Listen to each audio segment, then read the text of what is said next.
আপনি ব্যবসা শুরু করেছিলেন স্বাধীন হওয়ার জন্য, কিন্তু এখন কি আগের চেয়ে বেশি ক্লান্ত, বেশি ব্যস্ত আর বেশি আটকে গেছেন? এই বইটা ছোট ব্যবসার এমন এক সত্য সামনে আনে যেটা বেশিরভাগ মানুষ অনেক দেরিতে বুঝতে পারে। সমস্যা আপনার পরিশ্রমে না, সমস্যা হলো আপনি পুরো ব্যবসাটাকে নিজের কাঁধে তুলে নিয়েছেন। প্রতিদিনের কাজ, কাস্টমার, সমস্যা, চাপ সবকিছু সামলাতে সামলাতে আপনি ব্যবসা বড় করছেন না, শুধু নিজেকে আরও এক্সস্টেড বানাচ্ছেন। দ্য ই-মিথ রিভিজিটেড দেখায় কিভাবে সফল ব্যবসাগুলো মালিকের এন্ডলেস হার্ডওয়ার্ক দিয়ে না, বরং স্মার্ট সিস্টেমস, ক্লিয়ার স্ট্রাকচার আর রিপিটেবল প্রসেসেস দিয়ে তৈরি হয়। এই ভিডিওতে আপনি বুঝবেন কেন বেশিরভাগ উদ্যোক্তা আসলে টেকনিশিয়ান হয়ে আটকে যায় আর কিভাবে সেই ট্র্যাপ থেকে বের হওয়া যায়। যেদিন আপনার ব্যবসা একদিনের জন্যও আপনাকে ছাড়া চলতে পারে না, সেদিন বুঝবেন ব্যবসার মালিক আপনি না, বরং ব্যবসাটাই আপনার মালিক। আর এই পুরো সমস্যা শুরু হয় একটা খুব কমন বা ডেঞ্জারাস ভুল ধারণা থেকে। সবচেয়ে বিপজ্জনক ব্যবসা হলো সেটা যেটা বাইরে থেকে সফল মনে হয়, কিন্তু ভেতরে আসলে মালিককে বন্দি করে রেখেছে। চলুন প্রথমেই দেখি লেখক কেন এই মারাত্মক ভুল ধারণাটাকে বইটার মূল সমস্যা হিসেবে চিহ্নিত করেছেন। অধ্যায় ১, উদ্যোক্তা বিষয়ক ভ্রান্ত ধারণা, দি এন্টারপ্রেনিউরিয়াল মিথ। আসুন ই-মিথ বা উদ্যোক্তা বিষয়ক ভ্রান্ত ধারণার মূল বিষয়টি দিয়ে শুরু করি। অনেক ছোট ব্যবসার মালিকরা একটি সাধারণ ভুল করেন। তারা ধরে নেন যে যেহেতু তারা তাদের কাজের কারিগরি বা টেকনিক্যাল দিকটিতে দক্ষ, তাই তারা স্বাভাবিকভাবেই একজন সফল ব্যবসায়ী হতে পারবেন। উদাহরণস্বরূপ, একজন দক্ষ বেকার ভাবতে পারেন, আমি অসাধারণ কেক তৈরি করতে পারি, তাই বেকারি চালানো আমার জন্য সহজ হবে। কিন্তু লেখক মাইকেল গারবার যেমনটা দেখিয়েছেন, এই ধারণাটি একটি ফাঁদ। তিনি একে মারাত্মক ভুল ধারণা, দ্য ফেটাল অ্যাসাম্পশন বলে অভিহিত করেছেন। অর্থাৎ কারিগরি কাজ জানা আর একটি ব্যবসা পরিচালনা করতে জানা যে একই বিষয়, এই বিশ্বাসটিই একটি ভুল ধারণা। গারবার এখানে উদ্যোক্তার সাময়িক উত্তেজনা, অন্টারপ্রেনিউরিয়াল সিজার ধারণাটির সাথে পরিচয় করিয়ে দিয়েছেন। এটি হল সেই অনুপ্রেরণা বা হতাশার মুহূর্ত যখন কেউ নিজের ব্যবসা শুরু করার সিদ্ধান্ত নেয়। এটি প্রায়শই আবেগ দ্বারা চালিত হয়, যেমন স্বাধীনতার আকাঙ্ক্ষা বা বসের অধীনে কাজ করার অনিচ্ছা। কিন্তু এতে উদ্যোক্তা হওয়ার বাস্তব দিকগুলো বিবেচনা করা হয় না। এই কারণেই অনেক ছোট ব্যবসা ব্যর্থ হয়, কারণ এগুলো ভুল ধারণার এক নড়বড়ে ভিত্তির ওপর গড়ে ওঠে। এখানকার শিক্ষা হল এটি উপলব্ধি করা যে একটি ব্যবসা চালানোর জন্য কেবল কারিগরি দক্ষতার চেয়েও বেশি কিছুর প্রয়োজন। আপনাকে উদ্যোক্তা, ব্যবস্থাপক এবং টেকনিশিয়ানের ভূমিকার মধ্যে ভারসাম্য বজায় রাখতে হবে। নিজের কাছে প্রশ্ন করুন, আপনি আসলে কেন ব্যবসা শুরু করছেন? আপনি কি আপনার কারিগরি দক্ষতার বাইরে গিয়ে পরিকল্পনা, সংগঠন এবং নতুনত্ব আনার মতো কাজগুলো করতে প্রস্তুত? আপনার বর্তমান কার্যক্রমে এই ভূমিকাগুলো কিভাবে প্রকাশ পাচ্ছে বা পাচ্ছে না তা চিহ্নিত করা শুরু করুন। মনে রাখবেন, সাফল্য কেবল কাজ করার মধ্যে নয়, বরং ব্যবসা পরিচালনার শিল্প আয়ত্ত করার মধ্যে নিহিত। ভিডিওটি লাইক করতে এবং চ্যানেলে সাবস্ক্রাইব করতে ভুলবেন না। ধন্যবাদ। অধ্যায় ২, উদ্যোক্তা, ব্যবস্থাপক এবং technician, the entrepreneur, the manager and the technician. আসুন এবার যে কোনো ব্যবসার ৩টি গুরুত্বপূর্ণ ভূমিকা সম্পর্কে বিস্তারিত আলোচনা করি। এই ৩টি চরিত্রের প্রতিটি ভিন্ন ভিন্ন মানসিকতার প্রতিনিধিত্ব করে। উদ্যোক্তা হলেন একজন স্বপ্নদ্রষ্টা বা দূরদর্শী ব্যক্তি, যিনি প্রশ্ন করেন, এমনটা হলে কেমন হয়?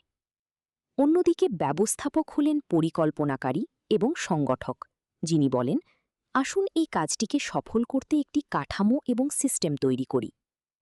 পরিশেষে টেকনিশিয়ান হলেন সেই কর্মী যিনি সরাসরি মাঠে নেমে কাজ করেন এবং পণ্য বা সেবা তৈরি করেন। গারবার ব্যাখ্যা করেছেন যে সমস্যা হল বেশিরভাগ ছোট ব্যবসার মালিকরা প্রায় সম্পূর্ণরূপে এই টেকনিশিয়ানের ভূমিকাতেই থেকে যান। তারা কেবল কাজ করা করা এবং করার উপর মনোযোগ দেন। স্বল্পমেয়াদে এটি কাজ করলেও দীর্ঘমেয়াদে এটি টেকসই নয়। উদ্যোক্তার দৃষ্টিভঙ্গি বা ব্যবস্থাপকের সিস্টেম ছাড়া ব্যবসাগুলো প্রায়শই স্থবির হয়ে পড়ে বা বিশৃঙ্খলার ভারে ভেঙে পড়ে। সফল হতে হলে আপনার এই ৩ ভূমিকার মধ্যে ভারসাম্য প্রয়োজন।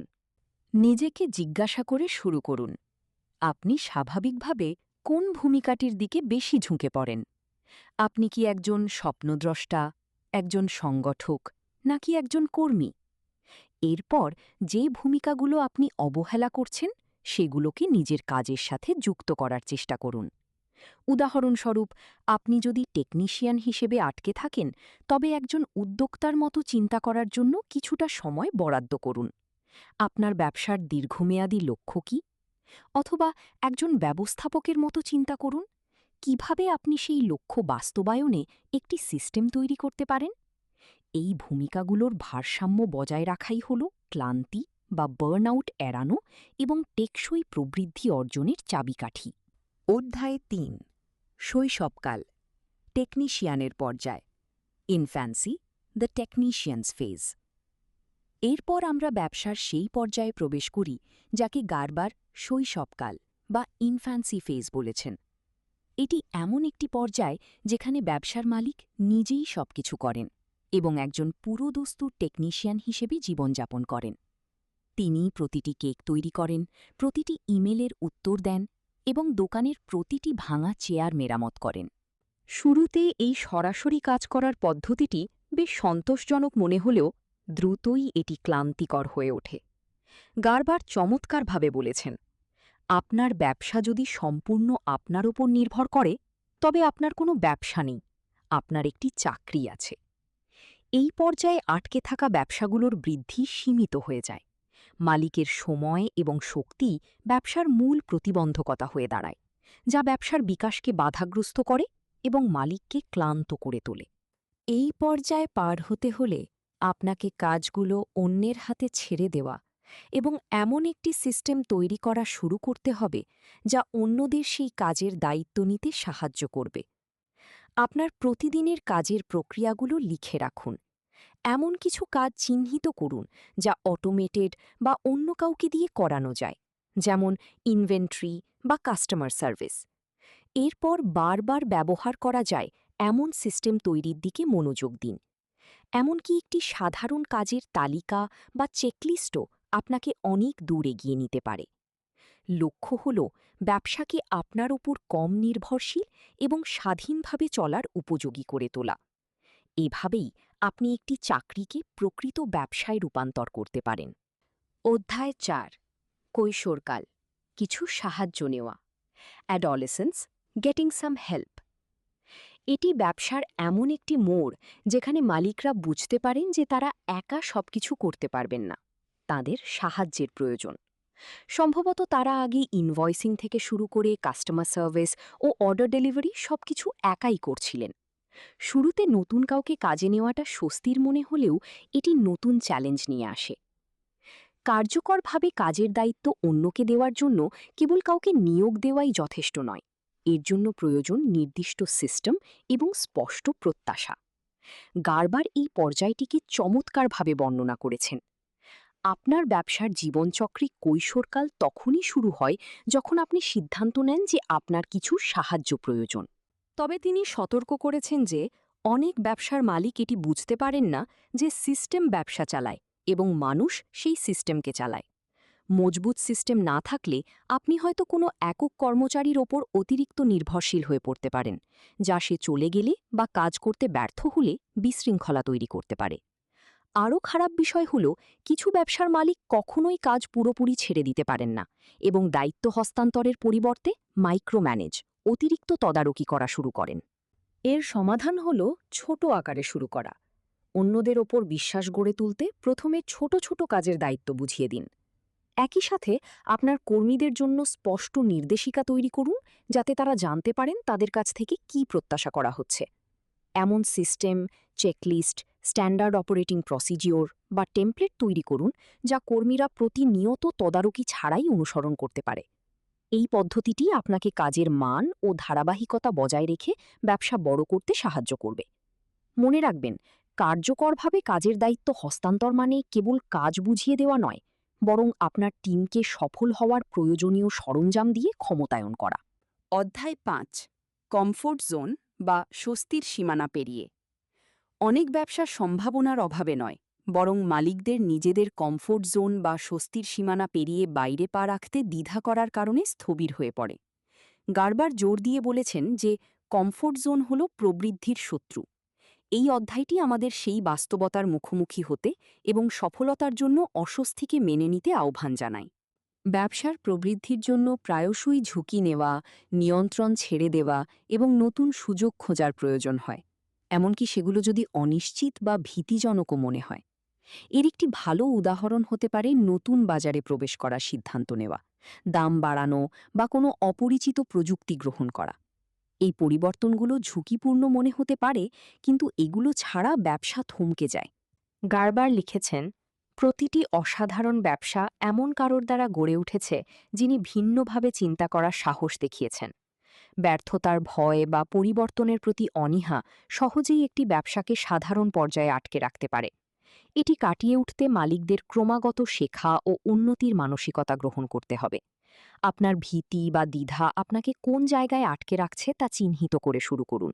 সেই জায়গায় একটি হিসাব নিকাশ করা ঝুঁকি, ক্যালকুলেটেড রিস্ক নিন। এটি খুব বড় হতে হবে না, তবে এটি যেন আপনার বর্তমান সীমাবদ্ধতাকে কিছুটা প্রসারিত করে। এমন কিছু উচ্চাকাঙ্ক্ষী লক্ষ্য নির্ধারণ করুন যা আপনাকে এবং আপনার টিমকে চ্যালেঞ্জ জানাবে। যখন ব্যর্থতা আসবে, তখন সেটিকে শেখার সুযোগ হিসেবে নতুনভাবে গ্রহণ করুন। প্রতিটি ভুলই দক্ষতার দিকে এক একটি ধাপ। মনে রাখবেন, আপনার কমফোর্ট জোনের শেষ প্রান্ত থেকেই প্রবৃদ্ধির শুরু। অধ্যায় ৬, পরিপক্কতা এবং উদ্যোক্তা সুলভ দৃষ্টিভঙ্গি। গার্বার পরিপক্কতা বলতে ব্যবসার আকার বা বয়সকে বোঝাননি, বরং লক্ষ্যের স্পষ্টতা এবং টেকসইভাবে ব্যবসা বড় করার ক্ষমতাকে বুঝিয়েছেন। পরিপক্ক ব্যবসাগুলো এমন সিস্টেমে চলে যা মালিকের সার্বক্ষণিক উপস্থিতির ওপর নির্ভর করে না। পরিবর্তে এগুলো চালিত হয় উদ্যোক্তা সুলভ দৃষ্টিভঙ্গি দ্বারা। এই দৃষ্টিভঙ্গি একটি সাধারণ কিন্তু শক্তিশালী প্রশ্ন করে, ব্যবসাটিকে কিভাবে চলতে হবে। একটি পরিপক্ক ব্যবসার স্পষ্ট পরিকল্পনা থাকে এবং এটি শেষ লক্ষ্য মাথায় রেখে কাজ করে। এটি টেকনিশিয়ান বা ম্যানেজার পর্যায়ে আটকে থাকা ব্যবসার চেয়ে সম্পূর্ণ আলাদা, যেখানে প্রায়শই বিশৃঙ্খলা বা স্থবিরতা বিরাজ করে। গার্বার লিখেছেন, একটি পরিপক্ক ব্যবসা জানে সে কোথায় যাচ্ছে এবং সেখানে পৌঁছানোর একটি পরিকল্পনা তার কাছে থাকে। এই মানসিকতা অর্জনের জন্য মালিকদের প্রতিদিনের তাৎক্ষণিক দাবি মেটানোর পরিবর্তে দীর্ঘমেয়াদী সাফল্যের জন্য ব্যবসার নকশা তৈরি করতে হবে। পরিপক্কতা অর্জনের জন্য আপনার দীর্ঘমেয়াদী লক্ষ্য নির্ধারণ করে শুরু করুন। আগামী ৫ বা ১০ বছরে আপনার ব্যবসা কোথায় পৌঁছাবে? একবার সেই লক্ষ্য স্পষ্ট হয়ে গেলে আপনার প্রতিদিনের কার্যক্রমকে সেই লক্ষ্যের সাথে মিলিয়ে নিন। ব্যবসার প্রসারের সাথে সাথে আপনার সিস্টেমগুলোকে প্রতিনিয়ত আরও উন্নত করুন। সবচেয়ে গুরুত্বপূর্ণ হল, এমন একটি ব্যবসা গড়ে তোলার দিকে মনোযোগ দিন যা আপনার সরাসরি উপস্থিতি ছাড়াই বিকশিত হতে পারে। প্রকৃত পরিপক্কতা কেবল টিকে থাকার মধ্যে নয়, এটি এমন একটি স্বনির্ভর ব্যবসা গড়ে তোলার মধ্যে নিহিত যা আপনার চলে যাওয়ার পরও সফলভাবে চলতে পারে। অধ্যায় ৭, টার্নকি বিপ্লব, the turnkey revolution. Michael Gerber ব্যবসা নিয়ে চিন্তা করার একটি বিপ্লবী ধারণা হিসেবে এই বিষয়টি তুলে ধরেছেন। ধারণাটি হল এমন একটি ব্যবসা গড়ে তোলা যা মালিকের সার্বক্ষণিক উপস্থিতি ছাড়াই নির্বিঘ্নে চলতে পারে। বিষয়টি এভাবে ভাবুন, একটি ব্যবসার প্রকৃত সাফল্য মালিক কত কঠিন পরিশ্রম করছেন তার ওপর নির্ভর করে না, বরং আপনার তৈরি করা সিস্টেমগুলো কতটা ভালোভাবে কাজ করছে তার ওপর নির্ভর করে। গার্বার এখানে ফ্র্যাঞ্চাইজি মডেল, যেমন ম্যাকডোনাল্ডস, থেকে অনুপ্রেরণা নিয়েছেন, যা সুনির্দিষ্টভাবে নথিবদ্ধ প্রক্রিয়া এবং ধারাবাহিকতার উপর ভিত্তি করে গড়ে ওঠে। তিনি ব্যাখ্যা করেছেন, একটি ব্যবসার প্রকৃত পণ্য এটি কি বিক্রি করছে তা নয়, বরং এটি কিভাবে বিক্রি করছে তা।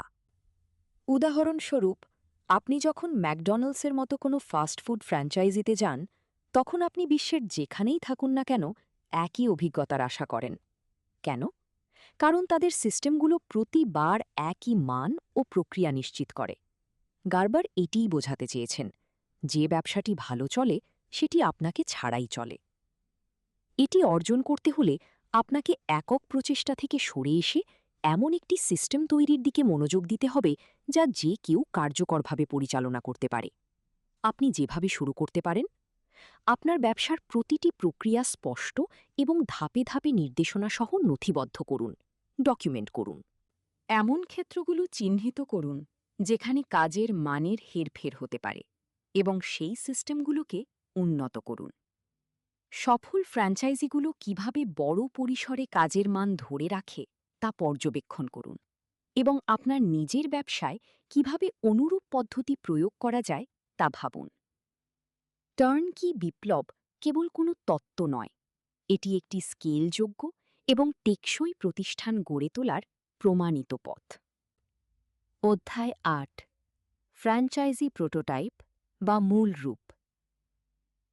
গার্বার আপনাকে কল্পনা করতে বলেছেন যে আপনার ব্যবসাটি যেন একই রকম আরও ৫,০০০ ব্যবসার জন্য একটি প্রোটোটাইপ বা মূল রূপ। এর অর্থ হল আপনার ব্যবসার প্রতিটি অংশ এমনভাবে ডিজাইন করা উচিত যা সহজেই অনুকরণ বা কপি করা যায়, যেন যে কেউই এটি পরিচালনা করুক না কেন গুণগত মান ও ধারাবাহিকতা বজায় থাকে। তিনি আমাদের মনে করিয়ে দেন, আপনার ব্যবসা আপনার জীবন নয়, আপনার ব্যবসা আপনার থেকে আলাদা একটি সত্তা। এটি একটি শক্তিশালী মানসিক পরিবর্তন যা আপনাকে আপনার ব্যবসাকে নিজের একটি পণ্য হিসেবে দেখতে সাহায্য করে। তাহলে কিভাবে আপনি এই ফ্র্যাঞ্চাইজি প্রোটোটাইপ তৈরি করবেন? আপনার ব্যবসার প্রতিটি দিককে সিস্টেমেটাইজ বা নিয়মতান্ত্রিক করার মাধ্যমে। উদাহরণস্বরূপ, আপনার গ্রাহকদের কিভাবে স্বাগত জানানো হচ্ছে, কিভাবে কাজ সম্পন্ন হচ্ছে এবং কিভাবে সমস্যার সমাধান করা হচ্ছে তা নিয়ে ভাবুন। এই প্রক্রিয়াগুলোকে এমনভাবে মানদণ্ড বা স্ট্যান্ডার্ডে রূপান্তর করুন যেন যে কোনো নতুন কর্মী তার দায়িত্বে এসে বুঝতে পারেন কিভাবে ঠিক একই মানের সেবা প্রদান করতে হবে। লক্ষ্য হল কাজ যেই করুক না কেন ফলাফল যেন সবসময় একই রকম ও অনুমানযোগ্য হয়। এটি বাস্তবায়ন করতে আপনার ব্যবসাকে সম্প্রসারণের একটি প্রোটোটাইপ হিসেবে বিবেচনা করুন। আপনার সিস্টেমগুলো ধারাবাহিকভাবে কাঙ্ক্ষিত ফলাফল দিচ্ছে কিনা তা নিয়মিত পরীক্ষা করুন। আপনার কর্মীদের এমনভাবে প্রশিক্ষণ দিন যেন তারা এই মডেলটি অন্য কোথাও চালুর জন্য প্রস্তুত হচ্ছে।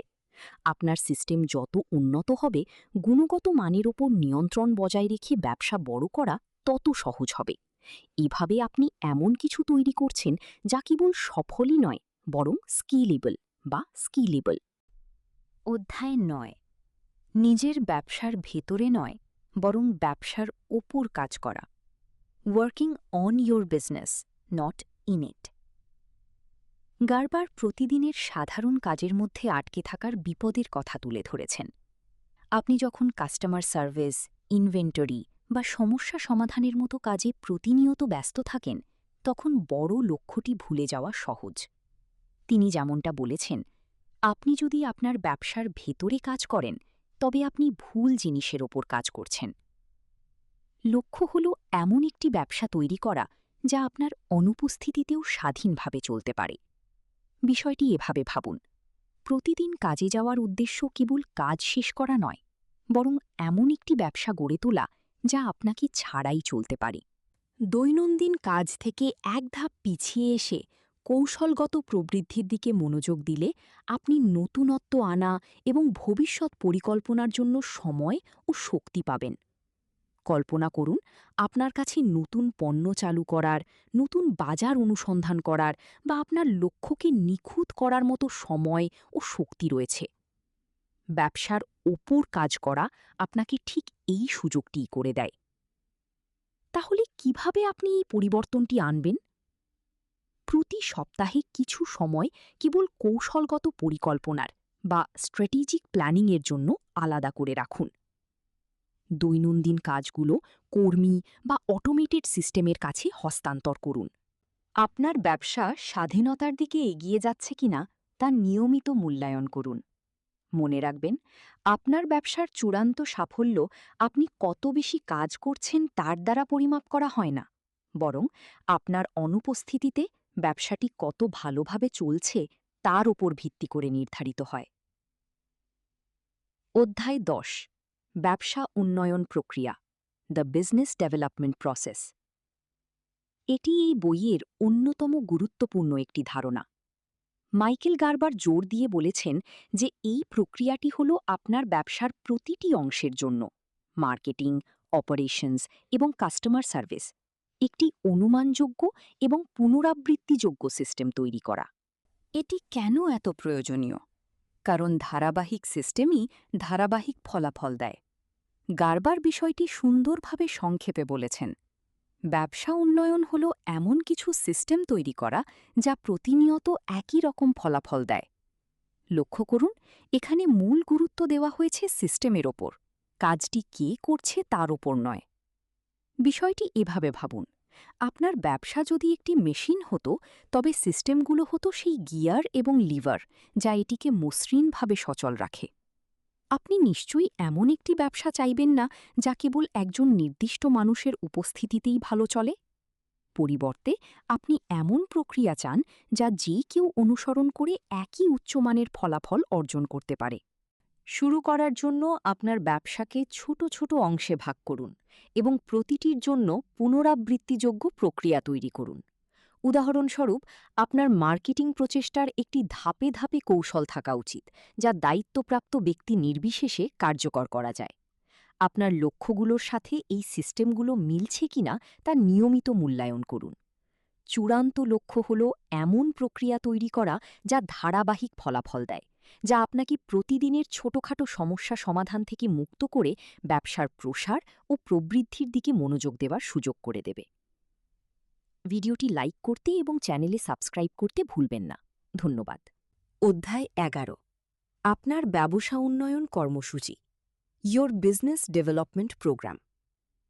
আগের অধ্যায়ের উপর ভিত্তি করে বলা যায়, যদি উন্নয়ন প্রক্রিয়ার কাজ হয় সিস্টেম তৈরি করা, তবে এই কর্মসূচি বা প্রোগ্রামটির কাজ হল সেই সমস্ত সিস্টেমকে একটি সুসংগত পরিকল্পনায় নিয়ে আসা। এটি নিশ্চিত করে যে প্রতিদিনের কাজ, দীর্ঘমেয়াদী লক্ষ্য এবং গ্রাহকের অভিজ্ঞতা সবকিছু যেন একে অপরের সাথে সামঞ্জস্যপূর্ণ হয়।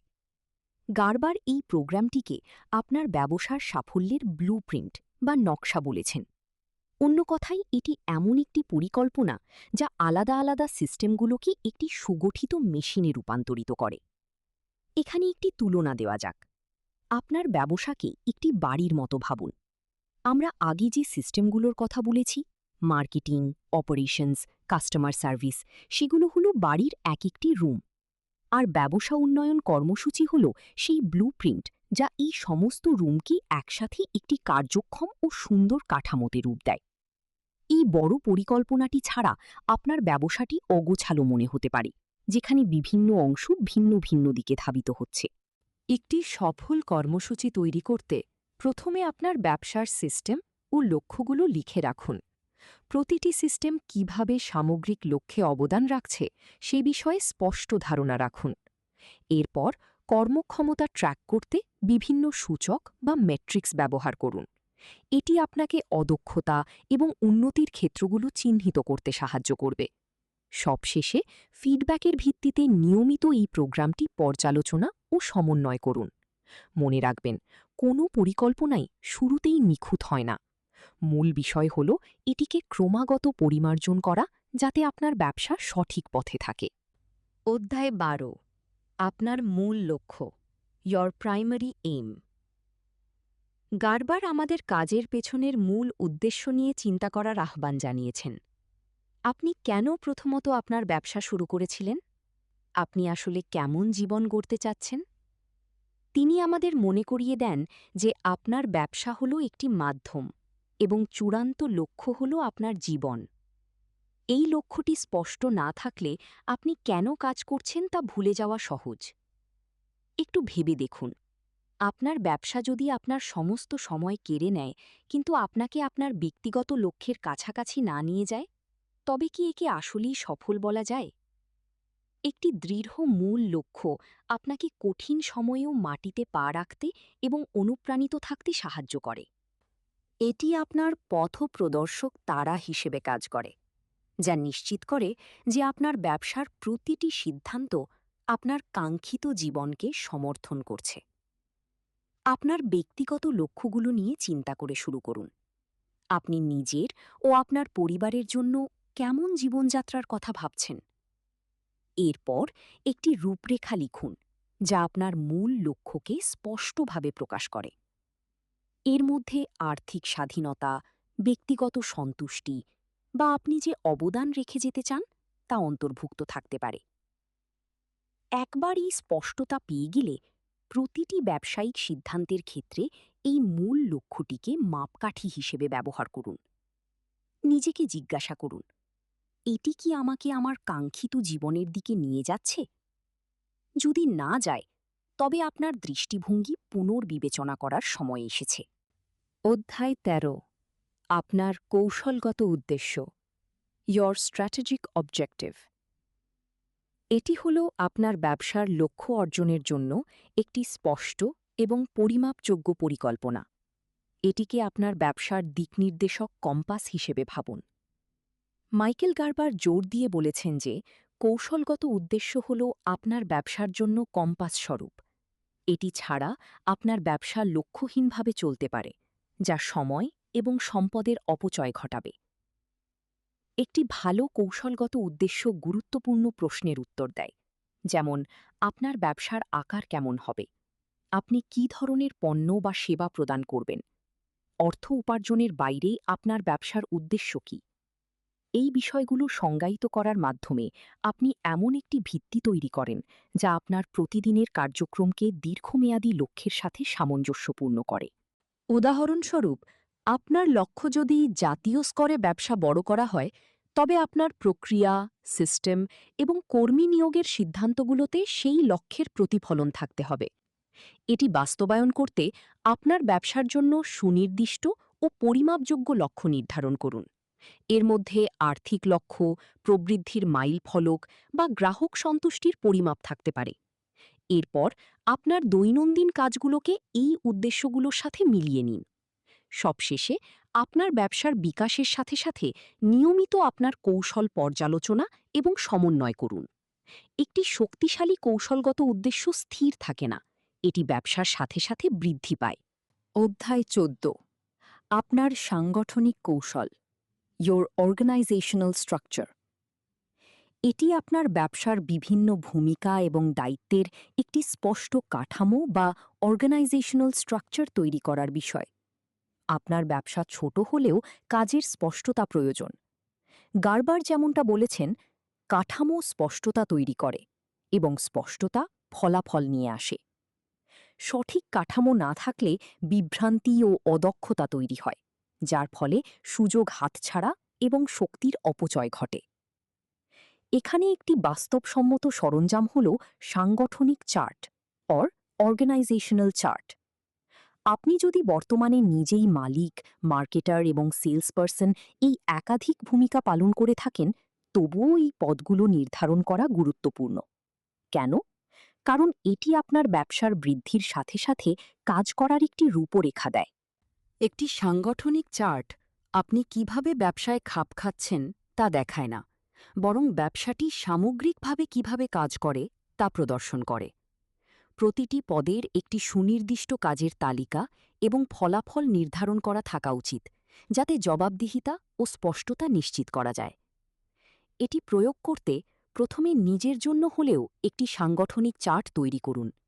আপনার টিম বড় হওয়ার সাথে সাথে প্রতিটি পদের মূল কাজ ও ফলাফলগুলো নথিবদ্ধ করুন, যাতে কাজের ওভারল্যাপ বা বিভ্রান্তি না হয়। ব্যবসা বড় হওয়ার সাথে সাথে নিয়মতান্ত্রিকভাবে দায়িত্ব অন্যদের ওপর অর্পণ করুন। একটি শক্তিশালী সাংগঠনিক কৌশলের মাধ্যমে আপনি আপনার ব্যবসাকে টেকসই প্রবৃদ্ধির জন্য প্রস্তুত করতে পারবেন। অধ্যায় ১৫, আপনার ব্যবস্থাপনা কৌশল, ইয়োর ম্যানেজমেন্ট স্ট্র্যাটেজি। কার্যকর ব্যবস্থাপনা মানে মানুষকে নিয়ন্ত্রণ করা নয়, বরং জবাবদিহিতা, ফিডব্যাক এবং পারফরম্যান্স পরিমাপের জন্য সিস্টেম তৈরি করা। গার্বার এই পার্থক্যটি স্পষ্ট করে বলেছেন, ম্যানেজাররা সিস্টেম পরিচালনা করেন, মানুষ নয়। একজন ম্যানেজারের কাজ হল সিস্টেমগুলো সঠিকভাবে অনুসরণ করা হচ্ছে কিনা এবং কর্মীরা সফল হওয়ার জন্য প্রয়োজনীয় সরঞ্জাম পাচ্ছে কিনা তা নিশ্চিত করা। এমন একটি দৃশ্য কল্পনা করুন যেখানে একজন ম্যানেজার সারাদিন কেবল তাৎক্ষণিক সমস্যা সমাধান করতে এবং প্রতিটি কাজ মাইক্রোম্যানেজ করতেই ব্যস্ত থাকেন। এটি কার্যকর নয় এবং এটি ম্যানেজার ও টিম উভয়ের জন্যই ক্লান্তিকর। পরিবর্তে ভালো ব্যবস্থাপনার অর্থ হল সফলতার জন্য একটি অনুমানযোগ্য পরিবেশ তৈরি করা। এর মধ্যে রয়েছে স্পষ্ট প্রত্যাশা, নিয়মিত ফিডব্যাক এবং এমন সিস্টেম যার উপর কর্মীরা তাদের সেরা কাজ করার জন্য নির্ভর করতে পারে। আপনি যেভাবে এটি অনুশীলন করতে পারেন, প্রথমে আপনার কর্মীদের জন্য স্পষ্ট প্রত্যাশা এবং কাজের মানদণ্ড নির্ধারণ করুন। প্রত্যেকে যেন জানে তাদের কাজের সাফল্যের পরিমাপ কী। এরপর প্রতিটি কাজ মাইক্রোম্যানেজ করার পরিবর্তে সিস্টেমের উন্নয়নে মনোযোগ দিন। উদাহরণস্বরূপ, যদি উৎপাদনশীলতায় কোনো সমস্যা থাকে, তবে কেবল কর্মীকে দোষ না দিয়ে কাজের প্রক্রিয়াটি পরীক্ষা করুন। কর্মীদের বিকাশ ও সফলতায় সাহায্য করতে নিয়মিত ফিডব্যাক ও সমর্থন প্রদান করুন। ম্যানেজাররা যখন তাদের টিমকে ক্ষমতায়ন করেন, তখন পুরো ব্যবসায়ী উপকৃত হয়। অধ্যায় ১৬, আপনার কর্মী বিষয়ক কৌশল, ইয়র পিপল স্ট্র্যাটেজি। মাইকেল গার্বার আমাদের মনে করিয়ে দেন যে আপনার ব্যবসা কেবল ততটাই ভালো হতে পারে যতটা ভালো আপনার কর্মী বাহিনী। এই সাধারণ সত্যটি প্রকাশ করে যে কেন কর্মী নিয়োগ আপনার ব্যবসার অন্যতম গুরুত্বপূর্ণ সিদ্ধান্ত। সফল ব্যবসাগুলো কেবল দক্ষতার দিকে তাকায় না, তারা কোম্পানির মূল্যবোধ ও লক্ষ্যের সাথে সামঞ্জস্য রেখে কর্মী নিয়োগ করে। গার্বার পরামর্শ দেন, মূল্যবোধ দেখে নিয়োগ করুন, দক্ষতার জন্য প্রশিক্ষণ দিন। এটি কেন গুরুত্বপূর্ণ? কারণ যারা আপনার কোম্পানির মূল্যবোধ ধারণ করে তারা স্বাভাবিকভাবেই ব্যবসার লক্ষ্য ও সংস্কৃতির সাথে মিলে যাবে, যা একটি ঐক্যবদ্ধ ও অনুপ্রাণিত টিম গঠন করা সহজ করে তোলে। তবে কেবল সঠিক কর্মী নিয়োগ করাই শেষ কথা নয়। সেরা প্রতিভাদের ধরে রাখতে আপনাকে প্রশিক্ষণ ও উন্নয়নের মাধ্যমে তাদের পেছনে বিনিয়োগ করতে হবে। যে কর্মীরা নিজেদের মূল্যায়ন অনুভব করেন এবং প্রবৃদ্ধির পথ দেখতে পান, তারা কোম্পানিতে থেকে যাওয়ার এবং দীর্ঘমেয়াদী সাফল্যে অবদান রাখার সম্ভাবনা অনেক বেশি থাকে। এটি কার্যকর করতে এমন একটি নিয়োগ প্রক্রিয়া তৈরি করুন যা কারিগরি দক্ষতার চেয়ে আচরণগত মিল ও সাধারণ মূল্যবোধকে প্রাধান্য দেয়। টিম গঠনের পর কর্মীদের পেশাদারী বৃদ্ধির জন্য প্রশিক্ষণ কর্মসূচি তৈরি করুন। সবশেষে একটি ইতিবাচক ও উদ্দেশ্যচালিত কাজের পরিবেশ তৈরি করার দিকে মনোনিবেশ করুন। অধ্যায় ১৭, আপনার বিপণন কৌশল, ইয়র মার্কেটিং স্ট্র্যাটেজি। গার্বার জোর দিয়ে বলেছেন যে বিপণন বা মার্কেটিং মানে আপনি যা তৈরি করছেন তা বিক্রি করা নয়, বরং মানুষ যা চায় তা তৈরি করা। সফল হতে হলে আপনার বিপণন কৌশল অবশ্যই গ্রাহকের প্রয়োজন বোঝা এবং তা পূরণের ওপর কেন্দ্র করে গড়ে তুলতে হবে। তিনি যেমনটা বলেছেন, আপনার বিপণন কৌশলের লক্ষ্য হওয়া উচিত গ্রাহককে একটি ধারাবাহিক এবং অনুমানযোগ্য অভিজ্ঞতা প্রদান করা। আপনার প্রিয় ব্র্যান্ডগুলোর কথা ভাবুন। কোন বিষয়টি তাদের আলাদা করে তোলে? সম্ভবত আপনার প্রয়োজন বোঝার, একটি আকর্ষণীয় বার্তা তৈরি করার এবং তাদের প্রতিশ্রুতি রক্ষা করার ক্ষমতা। একটি শক্তিশালী বিপণন কৌশল কেবল আপনার ব্যবসাকে প্রতিযোগীদের চেয়ে আলাদাই করে না, বরং গ্রাহকদের সাথে বিশ্বাস ও আনুগত্যের সম্পর্ক গড়ে তোলে। এবং এটি সফল করতে আপনার সিস্টেমে জোর দেওয়া প্রয়োজন। মার্কেটিংয়ের প্রচেষ্টাগুলো পরিমাপযোগ্য ও পুনরাবৃত্তিযোগ্য হওয়া উচিত, যাতে আপনি ট্র্যাক করতে পারেন কী কাজ করছে এবং আপনার পদ্ধতি আরও উন্নত করতে পারেন। শুরু করার জন্য আপনার গ্রাহকদের পছন্দ ও সমস্যাগুলো নিয়ে গবেষণা করতে সময় নিন। প্রতিযোগীদের থেকে নিজেকে আলাদা করতে আপনার পণ্য বা সেবা এবং বার্তাকে আরও আকর্ষণীয় করুন। সবশেষে আপনার মার্কেটিং প্রচেষ্টার জন্য পুনরাবৃত্তিযোগ্য সিস্টেম তৈরি করুন, যা দীর্ঘমেয়াদে ধারাবাহিক কার্যকারিতা নিশ্চিত করবে। সঠিকভাবে করা হলে মার্কেটিং আপনার ব্যবসার প্রবৃদ্ধির মূল চালিকা শক্তি হয়ে ওঠে। অধ্যায় ১৮, আপনার সিস্টেম বিষয়ক কৌশল, ইয়র সিস্টেমস স্ট্র্যাটেজি। গার্বার সিস্টেমকে আঠা বা গ্লু বলেছেন, যা আপনার ব্যবসাকে একসাথে ধরে রাখে। সিস্টেম ছাড়া অত্যন্ত প্রতিভাবান টিমও হিমশিম খেতে পারে। একটি সুপরিকল্পিত সিস্টেম নিশ্চিত করে যে আপনার ব্যবসার প্রতিটি অংশ ধারাবাহিকভাবে সঠিক ফলাফল দেয়।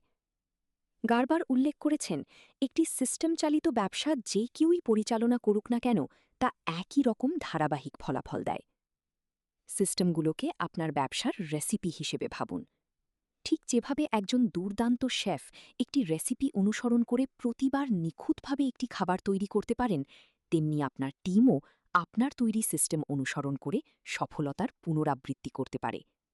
এই সিস্টেমগুলো নির্দিষ্ট ব্যক্তির ওপর নির্ভরতা কমায়, যা আপনার ব্যবসাকে আরও স্কেলযোগ্য করে তোলে এবং যে কোনো আকস্মিক সমস্যা থেকে রক্ষা করে। এটি প্রয়োগ করতে আপনার ব্যবসার প্রধান কাজগুলোর জন্য, যেমন অপারেশনস, কাস্টমার সার্ভিস ও মার্কেটিং, কাজের প্রক্রিয়াগুলো নথিবদ্ধ করুন। দক্ষতা বাড়াতে এবং দুর্বলতা দূর করতে এই সিস্টেমগুলো নিয়মিত পর্যালোচনা করুন। এবং সবচেয়ে গুরুত্বপূর্ণ বিষয় হল, আপনার সিস্টেমগুলো এমনভাবে ডিজাইন করুন যেন তা কেবল অভিজ্ঞ কর্মীই নয়, বরং যে কেউ পরিচালনা করতে পারে। একটি শক্তিশালী সিস্টেম কৌশল আপনার ব্যবসাকে আরও দক্ষ, অনুমানযোগ্য এবং মূল্যবান করে তোলে। ভিডিওটি লাইক করতে এবং চ্যানেলে সাবস্ক্রাইব করতে ভুলবেন না। ধন্যবাদ। অধ্যায় ১৯, সারাহকে লেখা একটি চিঠি। পরিশেষে আমরা বইটির শেষ অধ্যায়ে আসি, যা একটি আন্তরিক চিঠি আকারে উপস্থাপিত হয়েছে। এতে গার্বার বইটির গভীর শিক্ষণীয় বিষয়গুলো নিয়ে আলোচনা করেছেন এবং ব্যবসার সাফল্য ও ব্যক্তিগত পূর্ণতার মধ্যে যোগসূত্র স্থাপন করেছেন। তিনি আমাদের মনে করিয়ে দেন যে একটি ব্যবসা কেবল তখনই অসাধারণ হতে পারে যখন তার পরিচালকের জীবন অসাধারণ হয়। অন্য কথায়, একটি দুর্দান্ত ব্যবসা গড়ে তোলার শুরু হয় একটি অর্থপূর্ণ জীবন গড়ে তোলার মাধ্যমে। এই অধ্যায়টি আমাদের কেবল আর্থিক সাফল্যের বাইরে চিন্তা করতে এবং আমাদের ব্যবসা কিভাবে আমাদের সামগ্রিক জীবনযাত্রার লক্ষ্য পূরণ করছে তা বিবেচনা করতে উৎসাহিত করে। গার্বার লিখেছেন, ব্যবসার উদ্দেশ্য হল আপনাকে আরও সুন্দর জীবন দেওয়া, আপনার জীবন কেড়ে নেওয়া নয়। আপনার ব্যবসা যদি আপনাকে সম্পূর্ণরূপে গ্রাস করে নেয় এবং আপনার ব্যক্তিগত বিকাশ বা সুখের জন্য কোনো জায়গা না রাখে, তবে বিষয়টি নিয়ে নতুন করে ভাবার সময় এসেছে। আপনার ব্যক্তিগত লক্ষ্যগুলো পুনরায় মূল্যায়ন করার জন্য একটু সময় নিন। সেগুলো কি আপনার ব্যবসায়িক দৃষ্টিভঙ্গির সাথে মিলছে? এমন একটি ব্যবসা গড়ে তোলার দিকে মনোনিবেশ করুন যা আপনার জীবনকে সংকুচিত না করে বরং সমৃদ্ধ করে। আপনার ব্যবসা আপনার জীবনের উদ্দেশ্যকে কতটা সমর্থন করছে নাকি বাধা দিচ্ছে তা নিয়ে নিয়মিত ভাবুন।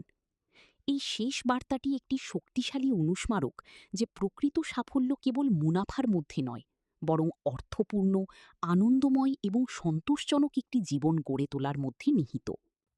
সারসংক্ষেপ: দ্য ই-মেথ রিভিজিটেড মূলত আমাদের শেখায় যে একটি সফল ব্যবসা গড়ে তোলার অর্থ কঠোর পরিশ্রম করা নয়, বরং সিস্টেম তৈরি করা, দূরদর্শী পরিকল্পনা করা এবং অন্যদের ক্ষমতায়নের মাধ্যমে বুদ্ধিমত্তার সাথে কাজ করা।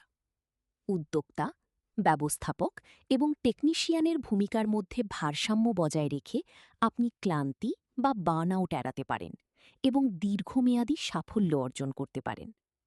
এই বইটি আপনার ব্যবসাকে এমন একটি মাধ্যমে রূপান্তর করার রোডম্যাপ, যা আপনার জীবনকে গ্রাস না করে বরং আপনার জীবনের লক্ষ্যগুলোকে পূরণ করতে সাহায্য করবে।